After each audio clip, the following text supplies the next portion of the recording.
Did you know that income tax was supposed to be temporary? Every single year, a portion of your paycheck vanishes before it ever reaches your bank account. You see the deduction on your pay stub. You feel the pinch at the end of the month. You might even dread the annual ritual of filing your taxes, wrestling with forms and receipts, wondering where exactly your money is going. Most people accept this as an unavoidable fact of modern life. It has always been this way.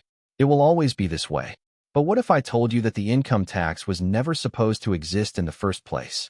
What if I told you that every single government that introduced it promised, on record, that it would be temporary, that it would only affect the ultra-rich, and that it would be abolished the moment a specific crisis passed? They were lying. Or, more accurately, they were wrong. The income tax is the single greatest accidental permanent expansion of government power in human history. And the story of how it happened is far stranger than anyone teaches you in school. To understand the accident, we have to go back to a time before the income tax existed. For most of human history, governments funded themselves through three simple methods. They collected tariffs on imported goods. They levied taxes on property, like land and buildings. And they imposed excise taxes on specific consumable items, like alcohol, tobacco, and salt. These were indirect taxes. You only paid them when you chose to buy something. The government never reached directly into your pocket to take a slice of your labor. The idea of the government taking a percentage of your income simply did not exist in the Western world. It was considered tyrannical. It was the kind of thing that empires did to their conquered subjects, not something that free citizens tolerated from their own representatives. In the United States, the Constitution even explicitly forbade direct taxation unless it was apportioned by population, which made a national income tax practically impossible. The founding generation had just fought a war against a king who taxed them without representation. They were not about to build a new system that did the exact same thing. But then came the wars. And war changes everything. In 1861, the United States found itself tearing itself apart in a civil war that was costing more money than the entire federal government had spent in its entire existence up to that point. Tariffs and land taxes could not fund an army of 1 million men. The government was drowning in debt. So, out of pure desperation, Congress passed the Revenue Act. It introduced the first federal income tax in American history, 3% on incomes above $800. They promised it was a wartime emergency measure, a temporary necessity. The moment the war ended, the tax would be repealed. And they kept that promise. Sort of. The tax was repealed in 1872. But then it came back. Then it went away again. The idea had been planted in the minds of politicians. They had discovered something intoxicating. A direct line into the pockets of every citizen. An endless, renewable source of revenue that grew automatically as the economy grew. The genie was out of the bottle, and no one could quite put it back in. The real turning point came at the dawn of the 20th century. The United States had transformed from a farming nation into an industrial powerhouse. And with that transformation came a level of wealth concentration that makes today's billionaires look like small business owners. The Rockefellers, the Carnegies, the Morgans, the Vanderbilts. A tiny handful of families controlled vast swaths of the entire American economy. The public was furious. The populist movement was demanding action. And in 1913, after decades of political fighting, the 16th Amendment was ratified. It gave Congress the power to tax incomes without apportioning it by population. The income tax was officially, permanently, constitutional. But here is the crucial part that no one talks about. The rate was only 1%, and it only applied to incomes above $3,000, which meant that roughly 90% of Americans paid absolutely zero income tax. The politicians who sold it to the public explicitly promised that it would only ever touch the super rich.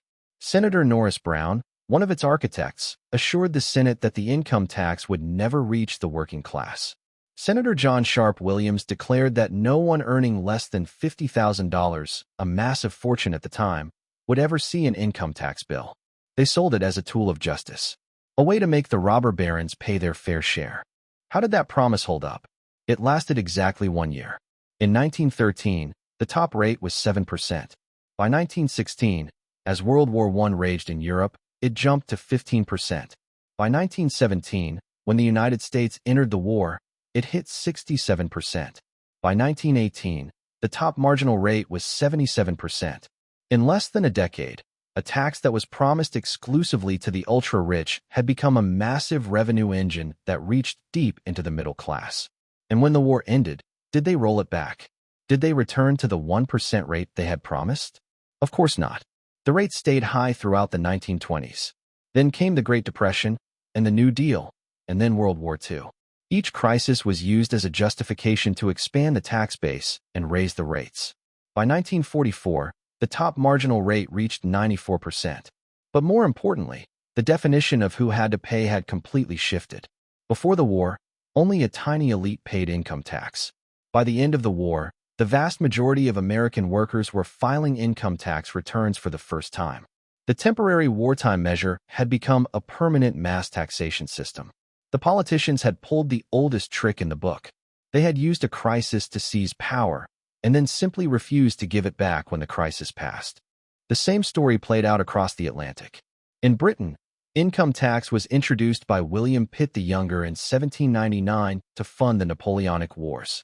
It was explicitly, loudly, repeatedly promised to be temporary.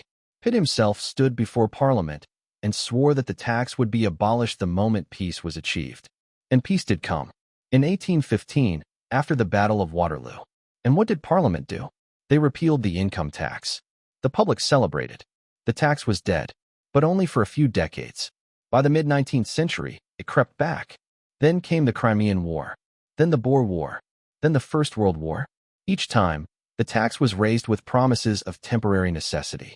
Each time, the peace that followed failed to bring the tax back down to its previous level. The ratchet only moved in one direction, up. This is the core of the accident. It is not that politicians are uniquely evil or greedy.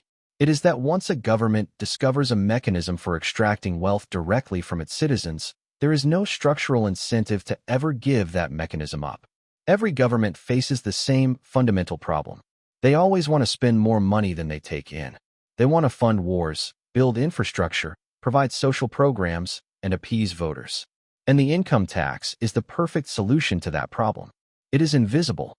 It is deducted automatically from your paycheck, so you never actually feel the money leaving your hands.